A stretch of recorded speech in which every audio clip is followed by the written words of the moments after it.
Nanti kalau kamu hamil, minimal 4 kali periksa kondisi kandungan. Penting banget kan? Ini sekecil usia berapa? Usia 6 bulan. Asinya juga eksklusif 6 bulan. Kan masih dalam 1000 hari pertama kehidupan. Apa sih itu? 1000 hari pertama kehidupan adalah periode emas bagi pertumbuhan manusia. Dimulai dari masa kandungan hingga anak usia 2 tahun. Indonesia berada di nomor 4 dunia untuk masalah stunting dengan persentase sebesar 27,24%. Ayo, cegah stunting anak mulai dini. Anak-anak adalah generasi penerus bangsa. Maka, stunting bila dihiraukan akan mengancam produktivitas sumber daya manusia. Untuk para orang tua, wajib mengetahui hal-hal yang berkaitan dengan pencegahan stunting karena sangat berpengaruh pada pertumbuhan dan mental anak. Di saat wabah pandemi seperti saat ini, jumlah anak yang mengalami kekurangan gizi meningkat tajam. Seperti apa gerakan pencegahan stunting di Kabupaten Karawang? Simak ulasannya dalam podcast Ruang Kerja di Aksi Radio. Aksi Mania kembali bersama saya Muhammad Azmi, dan seperti biasa di Aksi Radio Channel kita akan berbincang-bincang mengenai isu-isu terkini dan juga persoalan-persoalan sosial di masyarakat. Hari ini saya tidak sendiri, tentunya ditemani dengan narasumber saya. Kita langsung saja sambut di sebelah saya Pak Yuda Wisnu. Ya. Bapak di Bali, Pak? Sanes. Oh, Sanes. Oh, bisa bahasa Sunda. Ngaran nama Wisnu. Mohon, laras. Ada keturunan Bali? Tidak ada. Tidak ada. ada. Supaya keren merenya. Supaya keren juga nama. Oh, Bapak di pasien nami Yuda Wisnu. Untuk perang Barata Yuda. Pak Yuda Wisnu ini adalah Kepala Bidang Pembangunan Ketahanan Keluarga Dinas Pengendalian Penduduk dan Keluarga Berencana. Panjang pisan Pak jabatan teh. Jigana gajina penggedena ya. Untuk Mekatilu. Pak Yuda Wisnu. Nah, berkaitan langsung aja ya Pak, ya, to the point. Saya mah nggak suka basa-basi ya. Terkait dengan ketahanan keluarga, apa sih yang dimaksud dengan ketahanan keluarga menurut versinya DPPKB? Ya. Jadi ketahanan keluarga adalah suatu kondisi dinamis dari suatu masyarakat dalam menghadapi berbagai tantangan masalah baik yang datang dari dalam maupun dari luar keluarga, sehingga mereka menjadi tangguh, tahan terhadap segala permasalahan-permasalahan yang datang baik dari dalam maupun dari luar keluarga, dengan harapan bahwa dengan kondisi yang tangguh, kondisi yang dinamis dari sebuah keluarga bisa memperkuat ketahanan keluarga. Ya. Nah, terus kemudian kita bicara skup khusus di Kabupaten Karawang sendiri, tingkat ketahanan keluarganya itu udah seperti apa Pak? Ya, saya kira berdasarkan indeks pembangunan keluarga IPK, ya, itu kan ada tiga skala, ada rentan, ya, nilainya 40, kemudian baik, ya, cukup baik itu 40 sampai 70, dan keluarga yang tangguh itu adalah di atas 70. Nah, untuk Karawang ini memang relatif masih pada berkisar pada rentan dan cukup baik. Ya, jadi antara 40 sampai 70 ya. 70. Jadi memang perlu adanya upaya dari baik dari masyarakat, baik dari pemerintah maupun dari pihak swasta atau dunia usaha untuk membantu meningkatkan ketahanan keluarga. Apalagi pada saat pandemik COVID ini, tentunya ini bahwa bisa mempengaruhi terhadap ketahanan keluarga, karena memang apa, ekonomi keluarga pada saat ini sedang diuji dengan adanya pandemi COVID-19, sehingga oleh karena itu ketahanan keluarga ini memang sangat-sangat harus diupayakan. Nah, kemudian yang menjadi indikator-indikator utama dalam menentukan indeks dari ketahanan keluarga itu apa aja Pak? Selain ekonomi itu tadi? Ya, indeks pembangunan keluarga kali ya. Yeah. Indeks pembangunan keluarga itu memang pertama itu dari kemandirian. itu ada rumus-rumusnya. Kemandirian, kemudian dari ketentraman, ya. Kemudian yang ketiga adalah dari tadi kemandirian, kebahagiaan dan ketentraman. Tiga indeks unsur utama, indeks ya? utama yang dilihat, diukur, ya, bahwa sebuah keluarga sudah menjadi keluarga tangguh atau cukup baik atau rentan, ya.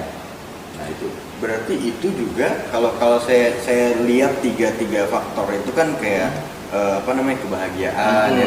Itu kan dipengaruhi juga oleh faktor kedewasaan berpikir, ya. Betul. Di rumah tangga. Berarti usia rumah tangga pun itu mempengaruhi, ya, Pak? Betul, ya. Kita kan sekarang ini ada program REN 2125, di mana kita BKKBN menghimbau pada masyarakat, kepada para orang tua untuk menikahkan anaknya yang perempuan minimal pada usia 21 tahun dan laki-laki 25 tahun, dengan harapan mereka sudah matang secara fisik, psikis, dan sosial ekonomi, sehingga mereka bisa membina, bisa mewujudkan keluarga yang tangguh, yang bahagia dan sejahtera, gitu ya. Karena secara fisik sudah cukup matang, organ-organ reproduksi sudah cukup baik. Ini yang bisa menyebabkan juga stunting. Kalau orang tuanya masih terlalu muda, umur 17 atau 18 tahun, kemudian asupan gizinya kurang, itu bisa menyebabkan anak stunting. Nah, ngomong soal stunting itu, ya, baru ada pelimpahan, ya, kalau ya, tidak salah, ya, oleh Presiden dari sebelumnya Kementerian Kesehatan kepada BKKBN, ya, terkait program stunting, ya, gitu. Program stunting. Nah, ngomong-ngomong soal stunting, ini kan belum semua masyarakat yang tahu, ya. Betul. Dan paham apa sih stunting sebetulnya. Ya. Mungkin bisa bantu dijelaskan oleh Ya, Pak Yuda. ya. Jadi pada tahun ini 2021, bahwa Presiden Joko Widodo itu memberikan mandat, ya, memberikan kepercayaan kepada Kepala BKKBN Pusat, Bapak Hasto Wardoyo, untuk menjadi tim pelaksana, ketua tim pelaksana penurunan dan pencegahan stunting di Indonesia, yang tadinya ada di Kemenkes, sekarang dipercayakan kepada BKKBN. Oleh karena itu BKKBN sudah mempersiapkan, karena apa? Karena kita punya petugas lini lapangan KB, mulai dari kabupaten, kemudian kecamatan, sampai ke desa, ya. Nah, ini harapannya semua bergerak untuk menurunkan dan mencegah stunting. Stunting ini adalah program nasional jadinya oleh BKKBN. Jadi stunting ini merupakan gagalnya tumbuh kembang anak, ya, gagalnya tumbuh kembang. Jadi secara fisik tidak bagus pertumbuhannya, kemudian secara psikis perkembangan kecerdasannya juga gagal. Karena apa? Karena anak yang dilahirkan itu keadaan otaknya itu lebih kecil dibandingkan dengan yang normal. Mereka lebih kecil. Karena apa? Karena asupan gizinya yang kurang, atau dihasilkan dari orang tua yang belum cukup umur, belum cukup matang secara fisik dan emosional, kejiwaan, sosial ekonomi tidak cukup. Nah, berarti kan stunting itu bukan sejenis penyakit yang yang datang tiba-tiba, ya. Artinya ketika anak ini sudah lahir kemudian tumbuh terus tiba-tiba ada penyakit yang namanya stunting. Bukan, ya. Jadi memang berawal dari pernikahan dari suami istri yang baru menikah, umurnya sangat muda sekali, tidak tahu mengenai pengetahuan kesehatan reproduksi, mengenai gizi, ya, pemberian gizi. Nah, itu merupakan penyebab, faktor-faktor yang mendukung terjadinya stunting. Oleh karena itu BKKBN sangat menghimbau pada para remaja, pemuda-pemudi agar menikah pada usia yang ideal. Sosial ekonominya sudah ada, artinya sudah mempunyai mata pencaharian, sang suami atau sang istri, juga ada yang double kan, sehingga mereka asupan gizinya cukup, ya, sudah matang organ reproduksi, asupan gizi cukup. Juga tentunya kalau umur 25 suami atau 21 mereka sudah SMA ke atas, ya bahkan sudah kuliah, sudah paham tentang makanan gizi yang bagus untuk anak dan istrinya pada saat hamil. Berarti termasuk juga mental ya? Mental juga. Apalagi ibu yang mengandung Seorang itu ibu ya? yang mengandung Sangat menjadi faktor menjadi pendukung. faktor pendukung. Nah, stunting ini ketika tadi kan stunting itu gagal tumbuh kembang. Ya. Nah, ketika gagal ini apakah masih bisa artinya diobati, bukan diantisipasi? Kalau antisipasi kan memang harus ya Pak ya. Ya. Sebelum terjadi itu harus diantisipasi. Ya, antisipasi. Tapi ketika ini sudah terlanjur terjadi, sebetulnya bisa diobati nggak sih Pak? Bukan diobati ya, artinya di treatment begitu, di mana begitu lahir anak harus terus mendapatkan asupan gizi pada saat 0 bulan dengan ASI eksklusif tentunya. Ya, kalau bisa ASInya ASI eksklusif 6 bulan. Selama 6 bulan si anak itu mendapatkan makanan yang paling bagus, yakni ASI eksklusif. Nah itu. Kemudian nanti setelah 6 bulan ke atas sudah diberikan makanan-makanan yang baik, yang gizi seimbang, sehingga anak pada saat bayi 0 sampai 6 bulan ASI eksklusif, 6 bulan sampai 2 tahun itu anak diberikan asupan gizi, kemudian stimulan, ya pengasuhannya dan baik dan benar, dan didorong pertumbuhan dan perkembangan. Tentunya dengan asupan gizi dan pengasuhan yang baik dan benar. Berarti itu bukan hal yang mudah ya Pak? Bukan hal yang mudah. Itu sangat sulit dan Sangat sulit. repot pasti. Ya, makanya kita ada program internalisasi pengasuhan 1000 HPK, 1000 hari pertama kehidupan. Jadi 1000 hari pertama kehidupan bagi manusia, artinya bagi balita kan. Jadi 270 itu 270 hari itu pada saat dia di dalam kandungan 9 bulan, berarti sisanya 730 hari itu pada saat dia umur 0 sampai 2 tahun. 0 sampai 2 tahun itu usia disebut juga golden age, masa kritis anak. Pada saat itu anak harus mendapatkan stimulan, mendapatkan pengasuhan yang baik dan benar, dan pembinaan karakter anak. Berarti ya kalau di istilah penerbangan mungkin mirip-mirip critical elephant ya. Betul. 7 menit pertama yang 11 menit pertama yang darurat banget gitu ya. Banget. Kalau gagal itu ya udah gitu kayaknya. Udah. Kalau 2 tahun itu seorang ibu dan seorang ayah abai dalam pengasuhan, dalam pemberian nutrisi, itu akan sangat mendukung terhadap stunting. Ya. Nah, kalau untuk di Kabupaten Karawang sendiri berdasarkan survei pendataan dan lain sebagainya, tingkat stuntingnya sampai sejauh mana? Ya, sekarang ini di Kabupaten Karawang berdasarkan data dari kesehatan Karawang itu ada 36 desa yang terkena stunting. Ya, memang tidak banyak, ya, hanya 50 orangan lah. Ya, mudah-mudahan ini semakin menurun nanti melalui petugas kita PLKB maupun kader POSKB. Itu data harus dimiliki oleh mereka, bukan hanya yang stuntingnya sekarang ini, tetapi ibu hamil yang ada di setiap desa. PLKB, POSKB, kader POSKB harus punya. Mana ibu yang berisiko tinggi, baik itu hamil pada saat usia muda, ya 20 tahun ke bawah, atau hamil di atas 35 tahun ke atas, itu kan resiko tinggi, ya resiko tinggi. Nah, oleh karena itu PLKB dan POSKB selalu memberikan motivasi KIE agar yang resiko tinggi ataupun yang resiko reproduksi sehat itu mereka sangat harus memperhatikan kehamilannya. Nah, dari 36 desa itu di Kabupaten Karawang, satu desa itu rata-rata di angka berapa Pak? Di angka 1 sampai 3 orang. 1 sampai 3 orang berarti lumayan juga ya Pak ya kalau kayak gitu ya.